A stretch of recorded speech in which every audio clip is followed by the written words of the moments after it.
घरातले लोक, नातेवाईक, मित्रमंडळी सगळे सोडून जातील, पण स्वामी कधी सोडणार नाहीत आपला हात. पण आपण आगाऊपणा करून हात सोडू नये, एवढं मला ऑडियन्सना सांगायचंय. किंवा कोणाकोणाचा विश्वास नसतो, पण तरी सुद्धा भविष्य जरूर बघावं. म्हणजे जर काही गंडांतर असेल, काही दोष असेल, तर आपण प्रिकॉशन घेऊ शकतो. घाबरवण्याचा इथे काही उद्देशच नाही. त्यांचा नवरा थोडा दारू पिणारा होता आणि वय लहान होतं, 36-38 वर्षाचा होता.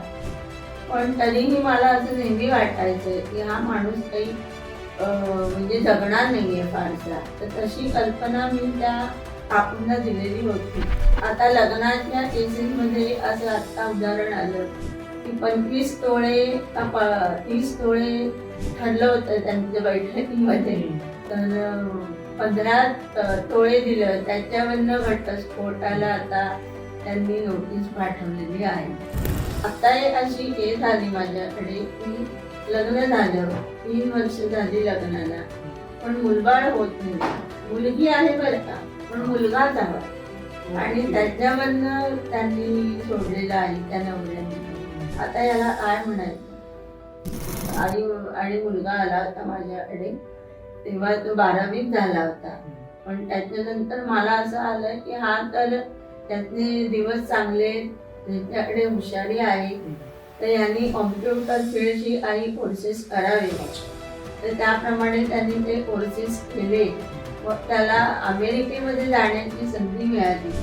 आणि आता तो अमेरिकेतच सेटल झालाय. कोणी म्हणजे मी म्हटलं ना, स्वामीच फक्त चमत्कार करू शकतात, तुमच्या आमच्या हातातच. तुम्ही अशा काही सिंपल गोष्टी जरा त्यांना सांगा जे ते दररोज करू शकतात स्वामींचे. एक तर स्वामींचा तारक मंत्र आहे, तो इतका बलशाली आहे ना, स्मरण जरी केलं तरीही तुम्हाला ते निघून जातात. तुम्ही त्याच्यात कुठलाही संकट असू दे, काय असू दे.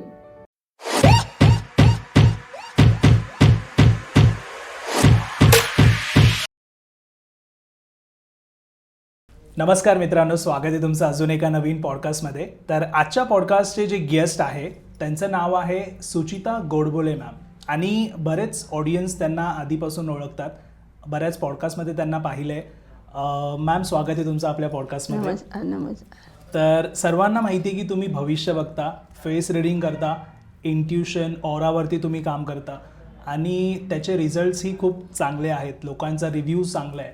तर सर्वात आधी मला सुरुवात करायची, ह्या गोष्टीची तुमची सुरुवात कधी झाली? म्हणजे असं तुमची स्टोरी ऐकायला मला थोडी आवडेल आधी. वयाच्या 9व्या वर्षापासून मी ही सुरुवात केली आहे. माझे वडील ॲस्ट्रॉलॉजर आहेत. अच्छा. होते, म्हणजे आता नाही येत ते. त्यामुळे त्यांच्या हे लक्षात आलं आणि मग त्यांच्यामुळे मग त्यांनी ते वाढवलं आणि मग मी आता ते जोपासते. ओके. आणि ह्याच्यामध्ये स्वामींचा खूप मोठा हात आहे. अच्छा. आणि माझ्या सद्गुरूंचा, हां. त्यांच्या आज्ञेने हे मी सुरू केलेलं आहे. आणि स्वामींच्या बाबतीत काय सांगायचं, एवढं आपण मोठं नाही आहोत, पण तरीसुद्धा मला असं सांगावंसं वाटतं की स्वामी असे आहेत ना की तुम्ही मागाल तेव्हा देणार नाही आहेत. तुम्हाला जे हवं आहे ते नाही देणार ते, पण तुम्हाला काही कमी पडू देणार नाहीत. आणि तुम्हाला जेव्हा हवं आहे तेव्हा ते न मागता दाम दुप्पट पद्धतीने देतात.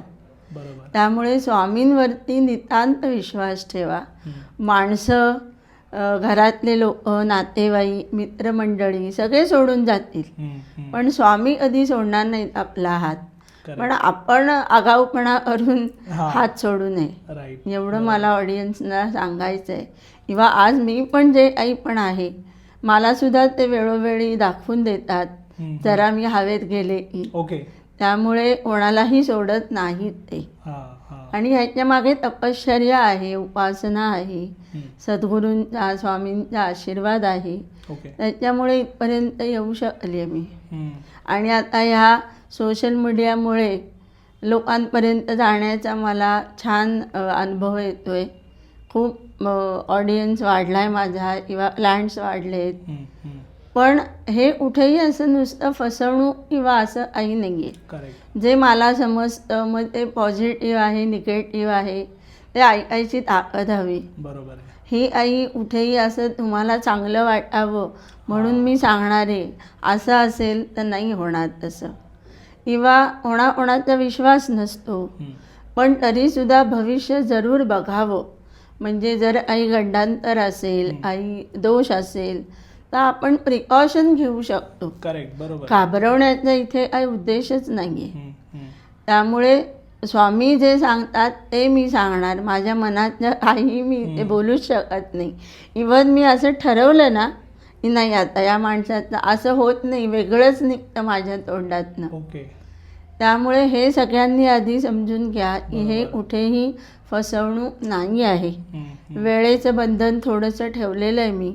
1 तासाचा वेळ देते मी एका प्रश्नाला, पण आधी 1 तास लागतो असं पण नाही आहे. अर्ध्या तासात होतं, 20 मिनिटात होतं, काही वेळेला 1.5 तासही लागतो. अनेक क्षण तुमचं असं होत आहे किंवा त्यांच्या जोडीला अजून काही मला ॲडिशनल सांगावं असं वाटतंय ते पण मी सांगत, ते स्वामी सांगतात तेव्हाच मी सांगते. त्यामुळे ह्याच्यामध्ये माझा रोल फक्त सांगायचा आहे. म्हणजे जसं महाभारतामध्ये धृतराष्ट्राला सांगणारा होता ना तो, काय त्याचं नाव मी विसरले आता, तर त्याचा रोल आणि माझा रोल सेम आहे. मी काही बदल नाही करू शकत, काहीच नाही, फक्त सांगण्याचं काम आहे. म्हणजे स्वामींची भक्ती तुम्ही कधीपासून सुरू केली? स्वामींची भक्ती माझी आई करायची, तिच्यामुळे मला ती सवय लागली. म्हणजे असं आहे तिचं लग्न ठरावं म्हणून तिने ती सुरुवात केली होती. मंडईतला स्वामींचा मठ आहे त्याच्यावर तिची नितांत श्रद्धा होती. तर मला असं वाटतं तिथून आलंय आणि भविष्य आणि हे वडिलांकडनं आलंय. बरोबर आहे. म्हणजे दोन्ही गोष्टी मिक्स आहेत. दोन्ही गोष्टी मिक्स झाल्या. पण मी कुंडली बघत नाही किंवा हात नाही, फक्त मला चेहरा लागतो, तो माणूस माझ्या समोर पाहिजे. किंवा आता समजा शक्य नाहीये तर मग व्हिडिओ वगैरे, पण 3 किंवा 5 मिनिटाचा सर्व ॲक्शन सकट व्हिडिओ लागतो.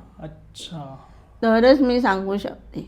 आता एखादं आजारी माणूस आहे तर खूप लोकांना असं वाटतं काय होणार काय नाही, तर त्याही केसमध्ये मला व्हिडिओच लागतो. नुसतं फोटोवरनं आता मी थोडं बंद केलं आहे बघणं. फोटो पण हवा आणि प्लस व्हिडिओ पण हवा, असं मी सुरू केलेलं आहे. आणि त्यामुळे मग असं होतं ॲक्युरेसीला मदत होते. बरोबर आहे.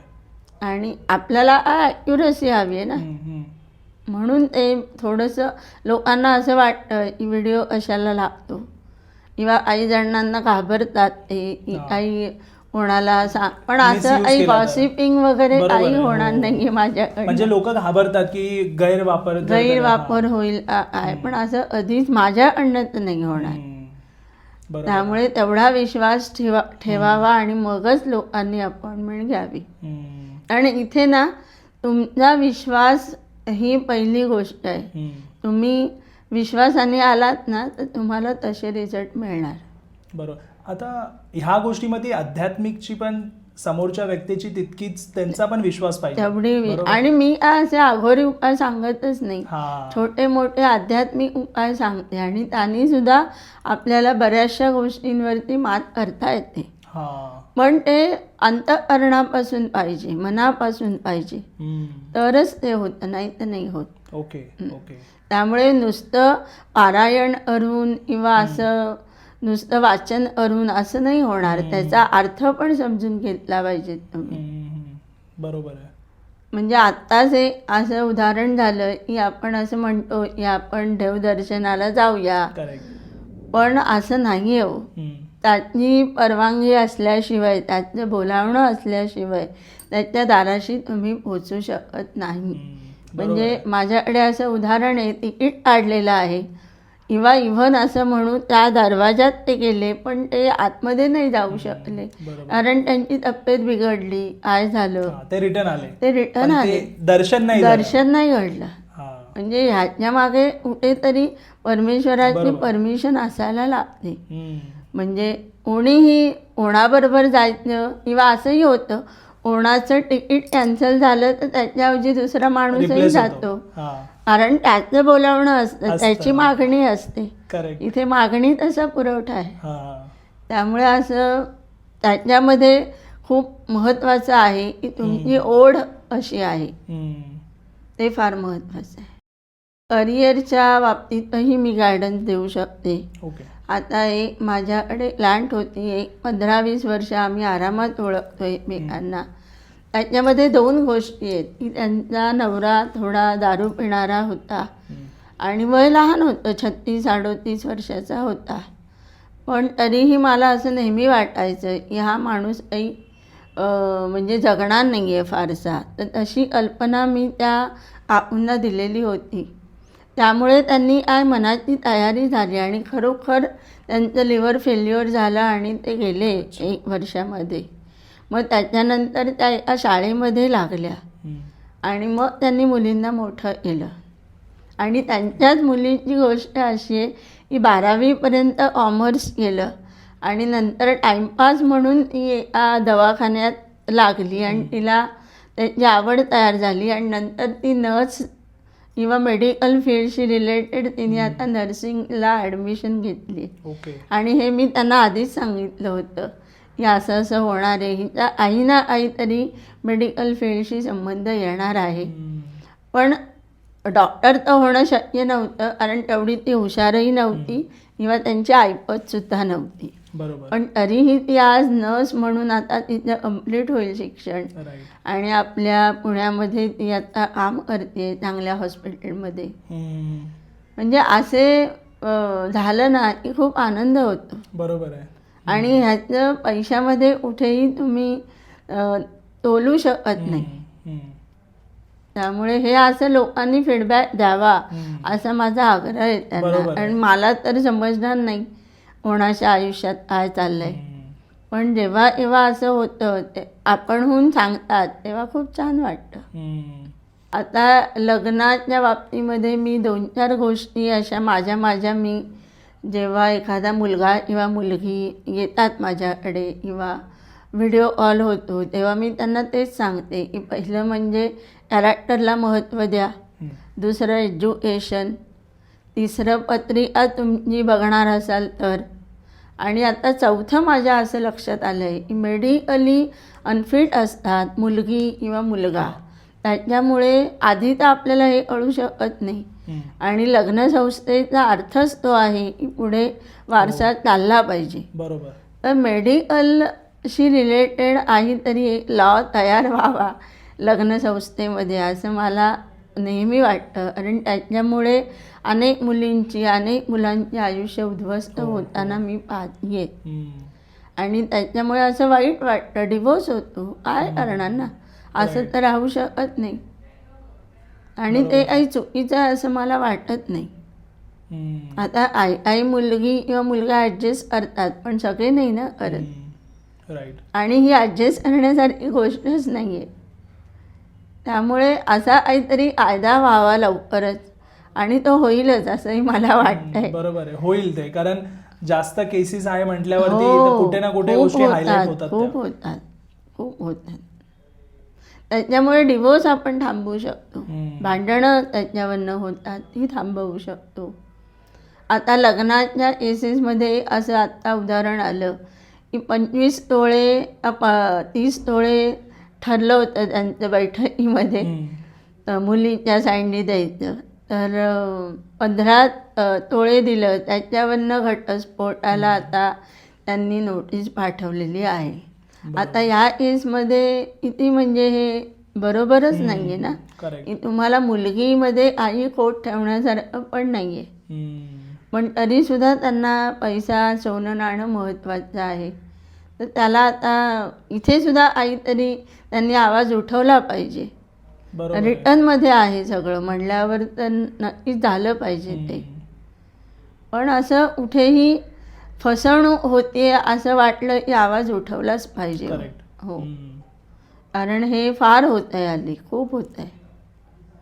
त्यामुळे पण डिवोर्स केसेस खूप वाढल्या त्या थांबवायच्या असतील तर हे पण झालंच पाहिजे, आवाज उठवला पाहिजे. आणि समाधान नाही आहे लोकांकडे आज, किती पाहिजे त्यांना देव जाणे. बरोबर आहे.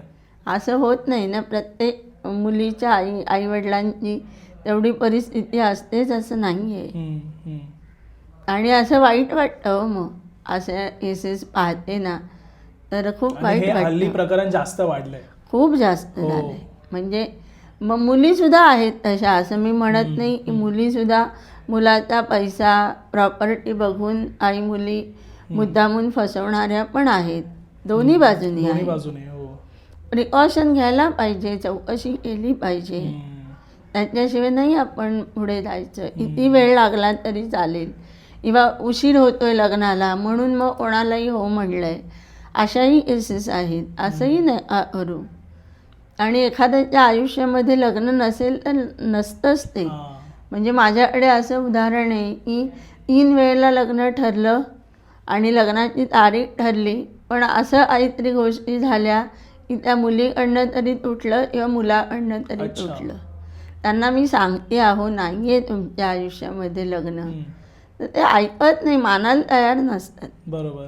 कारण त्यांना ते कसं आहे की 2-4 गोष्टी आहेत की बाबा लग्न म्हणजे शिकलं पाहिजे, लग्न झालं पाहिजे, त्यांची मुलं झाली पाहिजे, हे 3-4 गोष्टी. हो, मी मान्य करते, मी मान्य करत नाही असं नाही आहे. शेवट माणूस आहोत आपण, हे व्हायलाच पाहिजे. पण नसेल तर मला तसं सांगायला लागतं. बरोबर आहे. तर लोक असं काय म्हणतात, असं सांगता तुम्ही, म्हणजे आहे ते आहे. माझं काम सांगण्याचं आहे, बदलण्याचं. शेवटी तुम्हाला स्वामी उत्तर देत आहेत. आणि स्वामी चमत्कार करू शकतात हे निश्चित आहे. म्हणजे खूप लोकांना मी हे सांगते की मी जरी काही सांगितलं तरी तुमची उपासना ही तेवढीच महत्वाची आहे. मग हे जिथे असे अडचणी येतात लग्नाचे, तर समजा की घरामध्ये भांडणं होत आहेत, काही पण रिझन असतील, मग ह्यावरती उपाय पण स्वामी सांगतात, पण ते आध्यात्मिक आहेत. बरोबर. म्हणजे पार्वती कवच आहे लग्न ठरण्यासाठी वगैरे, किंवा तुम्ही मिठाचा वापर करा, मिठाने लादी पुसा, किंवा मीठ आंघोळी करताना मीठ घाला, त्याने आंघोळ करा, तुळशीला पाणी घाला, रांगोळी काढा. म्हणजे हळद कुंकू व्हायची, अगरबत्ती लावायची, कापूर जाळायचा, हे छोटे उपाय आहेत. त्यांनी नक्की निगेटिव्हिटी निघून जाते आणि पॉझिटिव्ह वाटतं आपल्याला. आपण एखादी जरी पूजा घरामध्ये केली तरी किती छान वाटतं. रोजच आपण तसंच केलं तर किती छान वाटेल. बरोबर. पण हे म्हणजे त्यांना हवंय फक्त, पण करायचं काही नाहीये, असं नाही होणार. आता अशी हे झाली माझ्याकडे की लग्न झालं, 3 वर्ष झाली लग्नाला, पण मुलबाळ होत नाहीये. मुलगी आहे बरं का, पण मुलगाच हवाय. आणि त्याच्यावरनं त्यांनी सोडलेलं आहे त्या नवऱ्याने. आता याला काय म्हणायचं, असं नाही ना. म्हणजे हे कुठेतरी ह्या गोष्टी थांबल्या पाहिजे. बरोबर. एकीकडे तुम्ही म्हणताय की लडकी बचाओ लडकी पढाओ, पण मग हे काय म्हणजे मेंटॅलिटी अजून खऱ्या अर्थाने नाही बदललेली. हे बोलण्यासाठी आहे, पण ॲक्शनमध्ये जो करेल. आणि मुली आज कुठे कुठे जात आहेत, किती मोठ्या पदावरती आहेत. म्हणजे काय सांगावं, होतं असं मुली नाव मोठं करू शकतात. आणि अशाही मुली आहेत की त्या आईवडिलांनाही सांभाळतात आणि सासू सासऱ्यांनाही सांभाळतात. अजून काय हवं. म्हणजे असं काही नाहीये की मुलगी झाली म्हणून कमीपणा असावा, असं नाहीये. ते कुठेतरी ते बॅलन्स तर झाला पाहिजे ना. नुसतीच मुलं झाली तर मग लग्न कसं होणार, ती लग्न संस्था निघून जाईल. बरोबर आहे. ज्यामध्ये व्यायाम किंवा आजारपणं वाढली आहेत. म्हणजे माझ्या जे दृष्टिक्षेपात आलंय ते असं आहे की एक तर व्यायाम नाहीये किंवा आहारावर कंट्रोल नाहीये.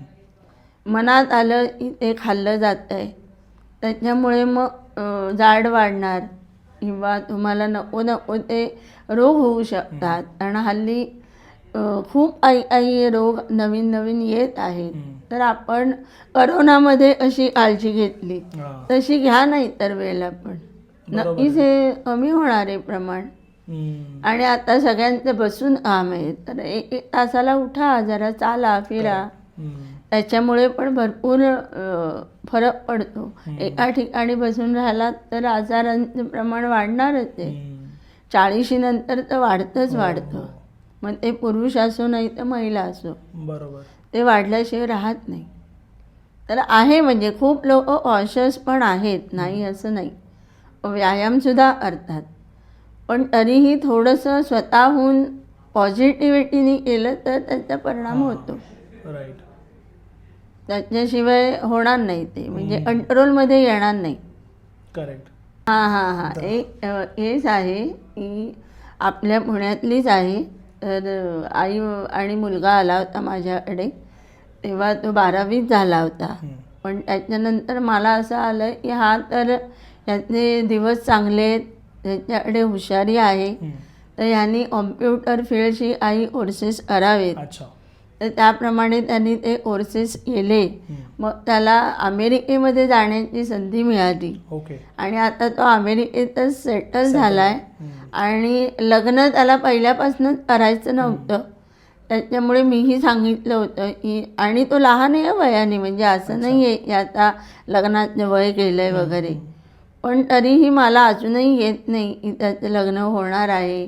पण त्याचा जन्म हा फक्त दानधर्म करणं, आध्यात्मिक गोष्टी पसरवणं, त्याच्यावरती लोकांना सांगणं ह्याच्यासाठीच झालेला आहे. ओके. आणि आता तो तेच करतोय तिथे. हो, अमेरिकेमध्ये. ओके. हो, म्हणजे तिथे महाराष्ट्र मंडळ वगैरे आहेत, त्याच्याशी कनेक्टेड आहे. वाहून घेतलंय त्यांनी स्वतःला. बरोबर. म्हणजे हे फार महत्त्वाचं आहे की मी सांगितलं म्हणून नाही, त्याच्या मनाला पण ते पटलेलं आहे कुठेतरी, आणि जे व्हायचंय तेच होणार ते हो, हे तर फार महत्त्वाचं आहे की हे तर कोणी, म्हणजे मी म्हटलं ना, स्वामीच फक्त चमत्कार करू शकतात, तुमच्या आमच्या हातातच नाही येते. आणि जेव्हा त्यांना द्यायचंय तेव्हा ते तुम्ही विचार केलाय त्याच्याहून कितीतरी पटीने देतात. पण ते बरोबर योग्य वेळेला तुम्हाला हवंय ती योग्य वेळ त्या स्वामींना जास्त माहिती, आणि त्यांना माहिती आहे कधी ती गरज आहे त्यांना. बरोबर. नक्कीच. त्यामुळे नाराज व्हायचं नाही. किंवा आत्महत्येचं प्रमाण पण खूप वाढलंय, तर छोट्या मोठ्या गोष्टींवरनं सुद्धा आत्महत्या करतायत. काहीच कारण नाही आहे. इतकं काही आपला जीव वर आलेला नाही आहे ना. बरोबर. एवढा श्रीमंत आहे आपला देह, आणि त्याच्यासाठी कुठेतरी आपल्याला परमेश्वराने निवडलं आहे, तर त्याची कुठेतरी हे ठेवा, जाण ठेवा, आणि माणसासारखं वागा, कारण ते फार महत्त्वाचं आहे. म्हणजे राक्षसासारखं वागून काही चालणार नाही हो. ती फील्डचा मुलगा होता, आमच्या शेजारीच राहायला होते ते, तर येतात ते माझ्याकडे अधूनमधून. तर मी त्याला नेहमी म्हणायचे की तू स्वतःचं सुरू कर. पण तेवढा त्यांना कॉन्फिडन्स नसावा बहुतेक. पैसा होता पण कॉन्फिडन्स नव्हता. पण मग त्याचे लग्न झालं आणि बायको अशी मिळाली ना की त्यांना बिझनेस करायचा होता. मग त्या दोघांनी मिळून आता कंपनी सुरू केली. आता आमच्या इथे ते राहत नाहीत, त्यांनी नवीन जागा घेतली, तिथे ऑफिसात 51 लोक त्यांच्याकडे कामाला आहेत.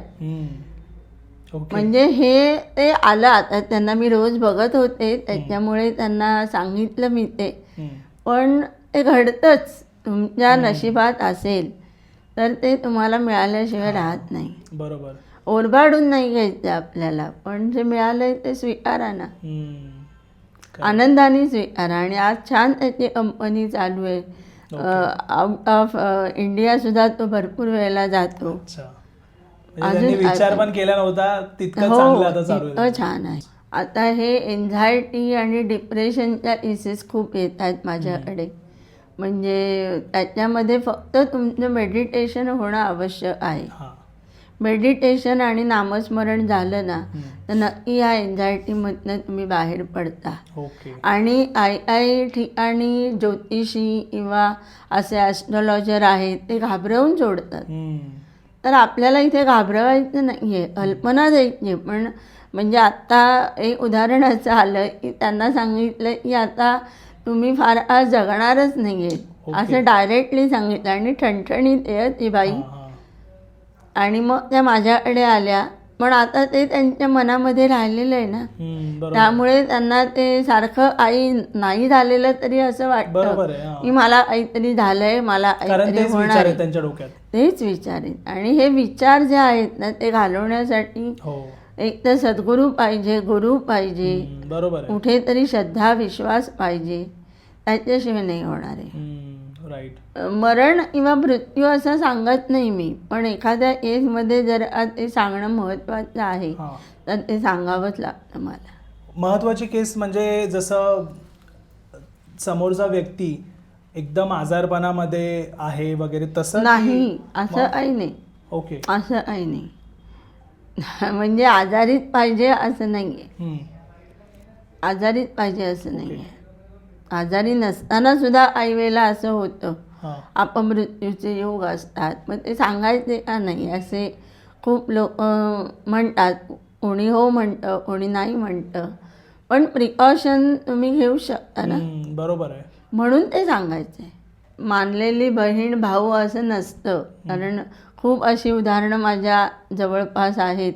या आधी अशा केसेस माझ्याकडे येतात की ही बहीण आहे, हा भाऊ आहे, मानलेली. मानलेलं. असं मानणं वगैरे काही नसतं. असतील म्हणजे एक 5-10% असं प्रमाण आहे की जे खरोखरच हां. म्हणजे बहिणी भावासारखं कुठली राहतात. निस्वार्थ बुद्धीने हो.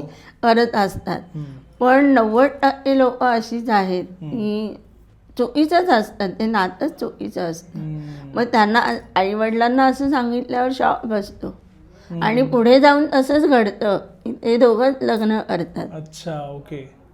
हे तुमच्या केसमध्ये असं माझ्या एजमध्ये असं मी पाहते, रोज पाहते असं म्हणलात तरी चालेल. या आधी बहीण भाऊ म्हणणारे लोकांना काहीतरी सांगायला तर लागतं ना, बरोबर आहे. ते नाव देतात, नाव मानलेली. देतात. पण हे असं नाही आहे, म्हणजे 90% केसेसमध्ये तर नाही ते असं.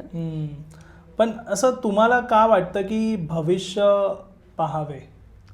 मी म्हणलं ना की भविष्य म्हणजे मी काही बदलू शकत नाही आहे, पण तुम्हाला समजू शकतं की आपल्या आयुष्यात हे घडणार आहे, हे घडणार नाही आहे. मग तसं नियोजन करता येतं. आता आमच्या म्हणजे एका वाड्यामध्ये मी राहत होते, तिथलं उदाहरण सांगते. वडिलांना कॅन्सर झाला होता, पण बायकोला त्यांच्या व्यवसायातलं शून्य माहिती होतं आणि तिला असं वाटायचं नाही आपला नवरा रिकवर होणार, आणि म्हणून त्यांनी कधी ते जाणून घेण्याचा प्रयत्नही नाही केला. ओके. आणि एक दिवशी त्यांचा मृत्यू झाला. मुलं लहान होती. मग अशा वेळेला त्यांना काहीच माहिती नव्हतं, कुठे पैसे आहेत, कसा व्यवसाय करतात. बरोबर. म्हणजे एवढंही अनभिज्ञ राहू नये ना, त्याच्यामुळे असं ते समजून घ्यायला मग आजूबाजूचे लोक फायदा घेतात. करेक्ट. बरोबर. आणि त्यांच्या केसमध्ये तसंच झालं. मुलगा आधी लहान होता, मुलं लहान होती म्हणजे त्यांची, पण त्यांना काहीच माहीत नाही. त्यामुळे तुम्ही सांगाल त्याच्यावर विश्वास ठेवणं भाग आहे. बरोबर आहे. पण याचा खूप त्या लोकांनी फायदा घेतला बरोबर, तिथे कारण जे काम करणारे होते. राईट. राईट. पण हे चुकीचं आहे ना, हे माहिती पाहिजे तुम्हाला. जर तुम्ही काहीच करत नाही आहे तर नवऱ्याला मदत करा. हा व्यवसाय आहे तो जाणून घ्या, किंवा कुठे पैसे आहेत, कुठे इन्व्हेस्टमेंट आहे, हे काही किती देणं आहे घेणं आहे ते पण माहिती पाहिजे. बरोबर. नाही तर कोणी येऊन दारात उभे राहते आणि आपल्याला येणं पण माहिती नाहीये तर कुठे मागणार. बरोबर आहे. आणि शक्यतो सगळं रिटर्नमध्ये करा. रिटर्नमध्ये केलेलं असलं की ते नोंद असते त्याची. आता काही केसेसमध्ये मला असं जाणवतं की रिटर्नमध्ये केल्याचे खूप फायदे आहेत. म्हणजे मी नेहमी सांगते की पार्टनरशिप असेल, कोणाला पैसे मोठी अमाऊंट असेल, ती लिहिलेली पाहिजे. आधी एका स्टॅम्प पेपरवर हवी ना, पण ते लिहिलेलं पाहिजे. किंवा मी असंही लोकांना सांगते की कोणाला जामीन राहू नका, कोणाला पैसे उधार देऊ नका, किंवा दिले तर विसरून जा. करेक्ट. कारण त्याच्यामागे काहीतरी कारण असतं, ते परत येणार नसतात, हे माहिती असतं मला. पण समोरचा देऊन टाकतो आणि मग नंतर मिळाले नाही की मग त्यांना त्रास होतो ना. मग अशा केसेसमध्ये आपण थोडं सावध राहिलं पाहिजे. तुम्ही शारीरिक मदत करा, आर्थिक नका करू, मानसिक करा, किंवा तुम्हाला अगदीच असं वाटतंय तर खायला द्या त्यांना, आणि ते महत्वाचं आहे, ते महत्वाचं आहे. किंवा अन्नधान्य द्या, कपडा द्या, एखाद्याचं शिक्षण करा. बरोबर आहे, ते महत्वाचे, त्याचं पुण्य लागेल तुम्हाला. पण पैसे दिलेत ना तर त्या माणसांनी त्याचा वापर असा केलाय पुढे जाऊन ते माहिती नसतं आपल्याला. बरोबर. त्यामुळे एक तर पैसे देऊ नये किंवा दिले तर ते विसरून जावं. मला असं म्हणायचं आहे की भविष्य पाहिल्याने तुमची शारीरिक ताकद वाढते, बरोबर, मानसिक वाढते, प्रिकॉशन घेता येतात. आता डॉक्टरसुद्धा आपल्याला सांगतात ही 24 तासाची मुदत आहे, पण तरीही ते चमत्कार हे स्वामीच करू शकतात, बाकी कोणीच नाही. ते सेम तसंच आहे. खबरदारी घ्यायची, पण म्हणून सांगायचं नाही का, तर सांगायचं नाही असं करून चालत नाही. मला विचारायचं आहे, आता आपल्या पॉडकास्ट जे आपले पाहतात हे बरेच स्वामी भक्त आहेत. आता भक्ती सर्वच जण करतात, पण तुम्ही अशा काही सिंपल गोष्टी जरा त्यांना सांगा जे ते दररोज करू शकतात स्वामींच्या. एक तर स्वामींचा तारक मंत्र आहे, तो इतका बलशाली आहे ना की कुठेही तुम्ही स्मरण जरी केलं ना तरीही तुम्हाला ते निघून जाता तुम्ही त्याच्यातनं. कुठलाही संकट असू दे, काय असू दे. म्हणजे अशी अनेक उदाहरणं आहेत माझ्याकडे. नुसत्या तारक मंत्रावरती त्यांचं अनेक संकट पार केलेली आहेत त्यांनी. त्याच्यानंतर स्वामींचं संक्षिप्त पुस्तक मिळतं बाजारामध्ये, ते आहे. किंवा स्वामींचं असं एक 52 अध्यायाचं गुरुचरित्र आहे, ते वाचावं. त्यातला 14वा 18वा अध्याय नियमित वाचावा. आणि पारायण करा, त्याच्याबद्दल माझी ना नाही आहे, पण कुठेतरी त्याचा अर्थ तुम्हाला कळला पाहिजे. बरोबर आहे, नुसतं वाचायचं म्हणून वाचून होणार बरोबर नाही होणार. बरोबर, इथे मनापासून त्याचा अर्थ समजलाय त्याच्यावरती फार महत्व आहे. बरोबर. एक क्लायंट आहे माझं, असंच 20-25 वर्ष ओळखतात मला. तर त्यांचा मुलगा अमेरिकेमध्ये आहे, आर्मीमध्ये नोकरीला आहे. म्हणजे असं सैनिक नाही आहे तो, पण इथे तो मेडिकल आहे, म्हणजे तो डॉक्टर आहे. तर त्याच्यासोबत फ्रॉड झाला तिथे. म्हणजे त्याच्या अकाउंटमधले सगळे पैसे कोणीतरी काढून घेतले, स्कॅम झाला. तर मग त्यांचा फोन आला, असं असं सुचेता असं असं झालेलं आहे, तर काय होईल ग. म्हणजे ती मोठी अमाऊंट होती, 2-5 कोटीची अमाऊंट होती. कारण इतके वर्ष मेहनत करून त्यांनी ती साठवली होती, पूर्ण जमापुंजी बोलतात. हां. तर मी त्यांना सगळ्यात पहिलं म्हटलं की एक तर पोलीस कंप्लेंट कराच करा, आणि दुसरं म्हणजे बँकेमध्ये जे आहे तिथेही मेसेज करा. त्यांनी केलेलंच होतं, पण मी पण सांगितलं त्यांना. आणि खोटं नाही वाटणार तुम्हाला, पण 1 तासाभरामध्ये तो जो स्कॅम करणारा माणूस आहे तो पकडला गेला. त्यांची अमाऊंट त्यांना रिफंड मिळाली. एका तासामध्ये. म्हणजे आपल्या इंडियामध्ये ते इतकं फास्ट नाही, गेले तर गेले. पण त्यांना मी म्हटलं होतं तुमचा 1ही रुपया जाणार नाही मॅडम, कारण त्याला मी खूप लहान असल्यापासून पाहिलेलं आहे. म्हणजे डॉक्टर असा झालाय ते माझ्या समोर झालाय तो. तर इतका त्यांना म्हणजे असे आनंदाश्रू आले ना त्यांचे की मी सांगू नाही शकत. पूर्ण म्हणजे ते हरवून गेले असतील, हरवून गेले. आणि 1ही रुपया गेला नाही. A to Z सगळी अमाऊंट त्यांना त्याच 1 तासात मिळाली. फक्त त्यांनी फास्ट ॲक्शन घेतली, बस एवढंच केलं. आणि तो ट्रान्सफर करणारच होता, पण तो शनिवार रविवार आल्यामुळे त्या माणसाला ते जमलं नाही करायला. पण ही शेवटी स्वामी आणि त्या स्वतःही खूप स्वामी भक्तच आहेत अर्थात. हो. त्यामुळे तुमच्या मेहनतीचा पैसा कुठे जात नाही, हेही सगळ्यांनी लक्षात ठेवावं. आणि दुसरं एक मला असं सांगायचं आहे की मुलं बाळं होत नाही आहेत, किंवा IVF वगैरे करावं का, तर हो जरूर करावं, हम्म. नाही मी म्हणणार नाही. पण कुठेतरी लग्न झाल्यावर तुम्ही एक निर्णय घ्यायला लागतो की मुलं बाळा हवी आहेत का नाही. बरोबर आहे. तो जर पहिला हवी main, असेल हा. तर मग कशाला उशीर बरोबर करायचा. आहे. IVF काही स्वस्त नाहीये. Correct. बरं त्याचा रेशो इथे माहित नाही आपल्याला. प्रत्येकाच्या केसेसमध्ये तो मागे पुढे होत पण ते असतो. प्रेडिक्टेबल नाहीये. हम्म. मग त्याच्या आणि ते महिलांसाठी खूप त्रासदायक पण आहे. हो. सोपी नाहीये ते इंजेक्शन वगैरे घेणं वगैरे. हम्म. पण जरूर म्हणजे जर नसेल तर जरूर त्यांनी त्या मार्गाने जावं. पण शक्यतो जर नॉर्मल लग्न झाल्यावर 1-2-3 वर्षात तुम्ही निर्णय घेऊ शकता ना. हम्म. तर IVF किंवा इकडे जायची गरजच नाही पडली पाहिजे. राईट बरोबर. म्हणजे नॅचरली जेवढं होईल तेवढं आर्टिफिशियल करायला जाऊ नये. हो करेक्ट. खूप बरं वाटलं तुमच्याशी बोलून. आणि तुमचा जो नंबर आहे तो मी डिस्क्रिप्शनमध्ये मेन्शन करतो. हो भविष्याबद्दल बऱ्याच लोकांना जाणून घ्यायचंय हो. आपल्या व्ह्युअर्सला. बरोबर. तर तुम्ही त्यांना म्हणजे ते तुम्हाला कॉन्टॅक्ट करतील, हो. तुम्ही त्यांना गायडन्स द्या. माझी वेबसाईट सुद्धा आहे आता. ओके. facereading.in नावाची. अच्छा, मी मेन्शन करतो astrofacereading.in या हम्म. नावाची आहे. तिथे जाऊन तुम्ही अपॉइंटमेंट तुमची बुक करू शकता. ओके चालेल. मी तुमचा नंबर आणि वेबसाईट मेन्शन करतो. तुम्हाला कोणाला जर मॅमशी कॉन्टॅक्ट करायचं असेल, डिस्क्रिप्शन चेक करा, तिथून तुम्ही त्यांना कॉन्टॅक्ट करू शकता. आणि खूप खूप धन्यवाद मॅम, खूप बरं वाटलं. हो. Thank you so much.